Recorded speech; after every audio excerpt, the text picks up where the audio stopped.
If you're interested in attending Catholic worship, come consider the 10 o'clock a.m. Mass at St. Anthony Parish in Allston, Massachusetts. We're located just 4 blocks up from Soldiers Field Road at 43 Holton Street. You can check out our website at stanthonyalston.org. That's stanthonyalston.org. And come to the 10 o'clock Mass and experience our chanted Liturgy of the Eucharist every Sunday. Let us offer our consecration to the Lord. Lord, we offer up to you this day, and we ask that your name is glorified. We ask that we may continue to know you, love you, and serve you. We ask that we may continue to seek to do your will, and we ask this through Christ our Lord. Well, today we're looking at an interesting book. This is the Wisdom of Solomon, but it was not written by Solomon, and not anywhere near his time. According to the New American Bible Revised Edition, this was written about 50 years before Christ. So we're talking 1st century BC, and it was written in Greek. So this is, even though it's known as the Book of Wisdom and considered the Wisdom of Solomon, it is not literally written by Solomon. And what we're looking at here is this powerful reading, and it talks about this reality of these people who have decided to silence the Holy One of God. Now, we want to see this within context. First of all, remember, this is 50 years before the coming of Christ, so if you take this reading, and you can look at it in your favorite daily missal, if you take this reading and then look at what Jesus says is going to be his fate, and Peter remonstrates him and tells him, God forbid this would happen to you, we can see this is fascinating. Then Peter obviously wouldn't know the verse, but it really describes what Jesus will go through. But there's another part of it too, and it is the erroneous thinking of those who want to silence the just one. And their way of thinking is very similar to what we see among the people who are calling for Jesus to get himself off the cross. It's fascinating.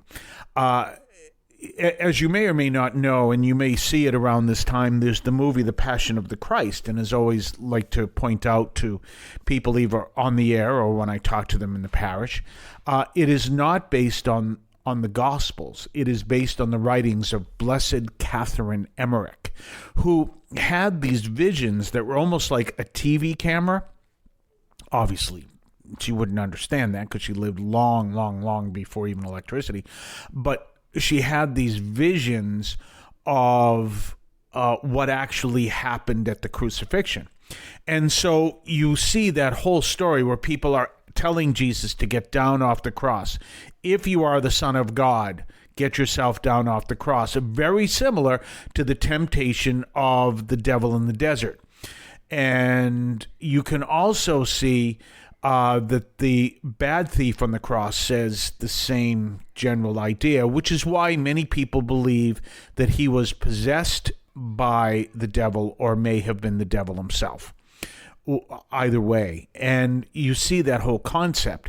And this same mentality, if he is really so holy, and if he really is who he says he is in the Book of Wisdom, which doesn't know who Jesus is at all, he hasn't even incarnated yet, so there's just no understanding of Jesus, no concept.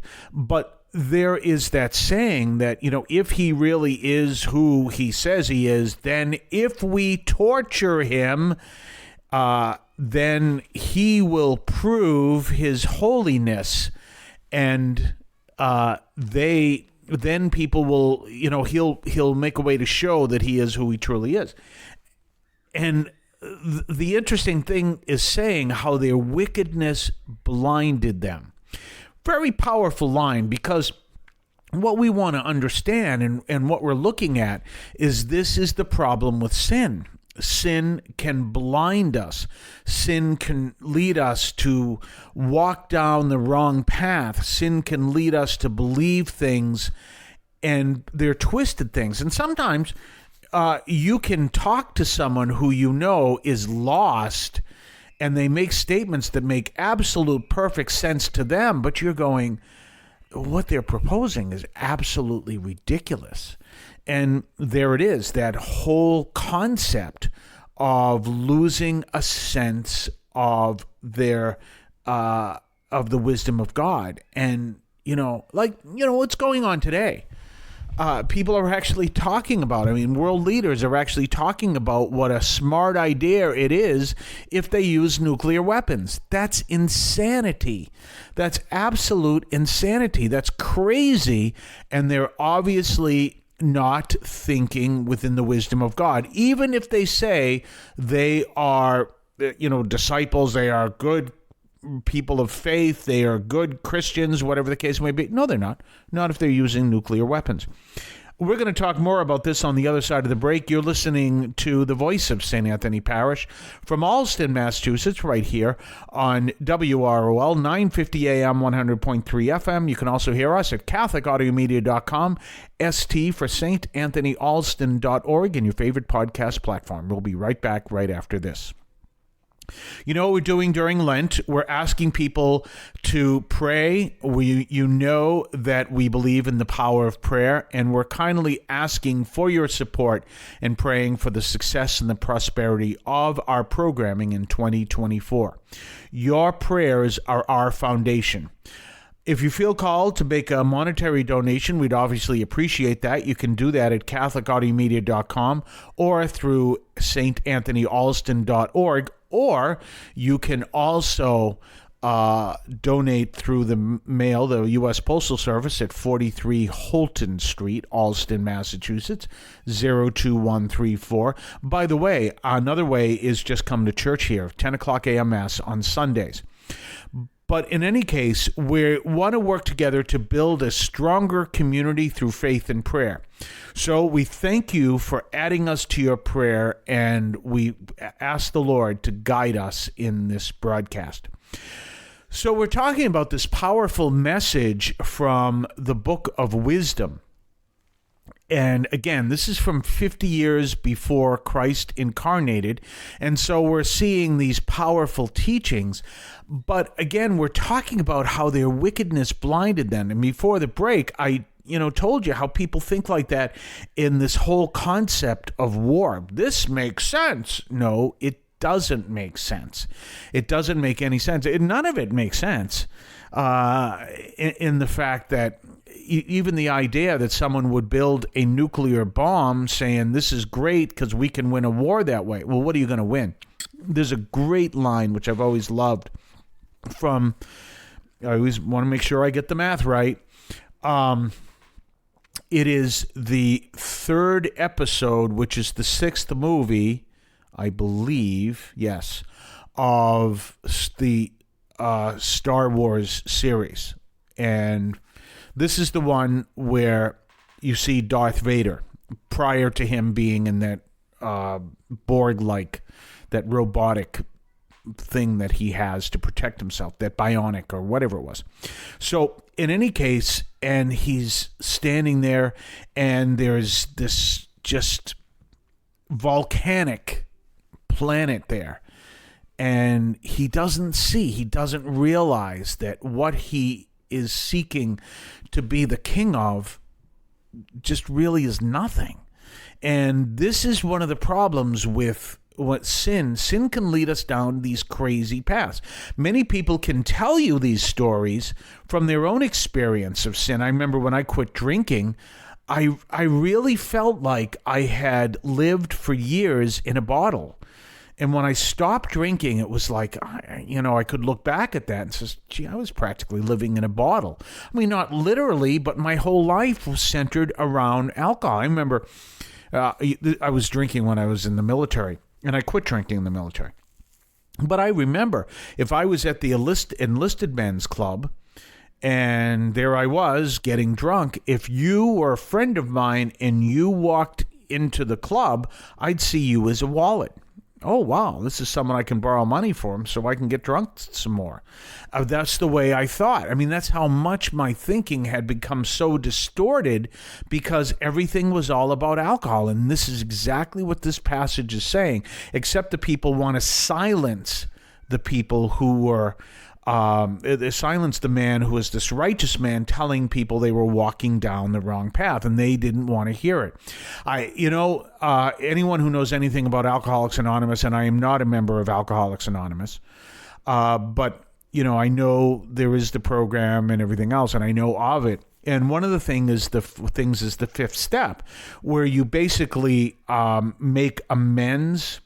You bring up all the evil you have done when you were under the influence of alcohol or drugs. They also have for Narcotics Anonymous. But there's a reason why that step is there, because when you get lost in that addiction, when you get lost in the sin that comes with the addiction, I want to make it very clear. Addiction is a physical disease, but it will lead you to do bad things. Everyone knows that. So it's not that a person is, oh, you're an evil sinner because you're an addict. No, I'm not talking like that at all. But you all know that the addiction can lead you down these really disastrous paths. And that whole idea of bringing out that all the evil that you did on the influence of alcohol is bringing out the same principle. What's the word that they use in Alcoholics Anonymous? You're involved in stinking thinking. And that led you to make these severe evil errors, and you're apologizing, and you look back and say, I can't believe I was that person. Quick story, people used to say, gee, I can't believe you were ever this heavy drinker. And my mother used to say, send him to me. I'll tell them all about it. We'll talk more on Monday. Have yourself a blessed day, and we'll see you then. I want to call your attention to Catholic TV, which offers great faith-filled, family-friendly programming 24 hours a day. You can find your cable channel at www.getcatholictv.com, and you can watch online on the free apps or check out the YouTube channel. Daily Mass, Rosaries, the Divine Mercy Chaplet, and the Our Lady of Perpetual Help Novena are all available online and on demand. Check out CatholicTV.com. Remember, when you're looking for a place to attend Mass, and if you don't already attend Mass at your local parish, come to St. Anthony Parish in Allston, Massachusetts. We're located at 43 Holton Street in Allston, just a few blocks up from Soldiers Field Road. And you can check us out, come to our 10 o'clock a.m. Mass, and come to experience our Catholic worship at St. Anthony Parish in Allston, Massachusetts.